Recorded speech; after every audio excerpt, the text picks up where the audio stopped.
അവധിക്ക് ശേഷമുള്ള ആദ്യ LDF യോഗം നാളെ ചേരുകയാണ്. പ്രതിപക്ഷ ഉപനേതാവ് പദവി വേണമെന്ന ആവശ്യത്തിൽ ഇപ്പോഴും ഉറച്ചു നിൽക്കുകയാണ് CPI. LDF യോഗത്തിലും ആവശ്യം മുന്നോട്ട് വെച്ചേക്കും. 100 ദിവസത്തിന് ശേഷമാണ് യോഗം ചേരുന്നത്. റഷീദാണ് ചേരുന്നത്. റഹീസ, ഈ പ്രതിപക്ഷ ഉപനേതാവ് പദവിയെ ചൊല്ലി വരെ തർക്കങ്ങൾ ഉണ്ടായിരുന്നത് കൊണ്ടാണ് LDF യോഗം നീണ്ടു പോയതെന്ന് മനസ്സിലാക്കുന്നു.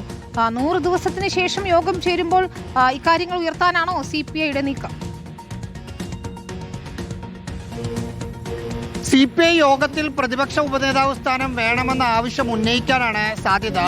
അതിനു മുന്നോടിയായി CPIയോട് സംസാരിച്ച് ഉപനേതാവ് സ്ഥാനം നൽകാൻ കഴിയില്ല എന്ന നിലപാട് ഒന്നുകൂടി പറയാനുള്ള ഒരു ആലോചന അല്ലെങ്കിൽ ഒരു ശ്രമം CPIMന്റെ ഭാഗത്ത് നിന്ന് നടക്കുന്നുണ്ട്. പക്ഷെ അത് CPI അംഗീകരിക്കാൻ ഇടയില്ല.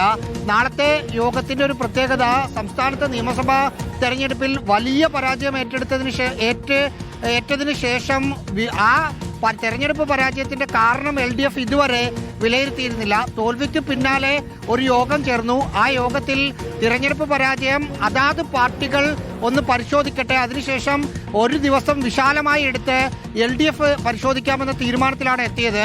ജൂൺ 15 ശേഷം LDF യോഗം വിളിക്കാനായിരുന്നു അന്നത്തെ തീരുമാനം. ഇപ്പോൾ ജൂണും ജൂലൈയും കഴിഞ്ഞ് ഓഗസ്റ്റ് എത്തിയപ്പോഴാണ് യോഗം വിളിച്ചിരിക്കുന്നത്.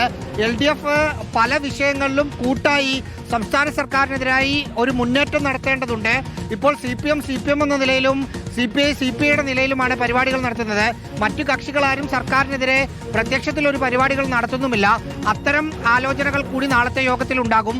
നാളെ വൈകിട്ട് 4 മണിക്ക് AKG സെന്ററിൽ വെച്ചാണ് യോഗം. ശരി, റഹീസാണ് വിശദാംശങ്ങൾ നൽകിയത്.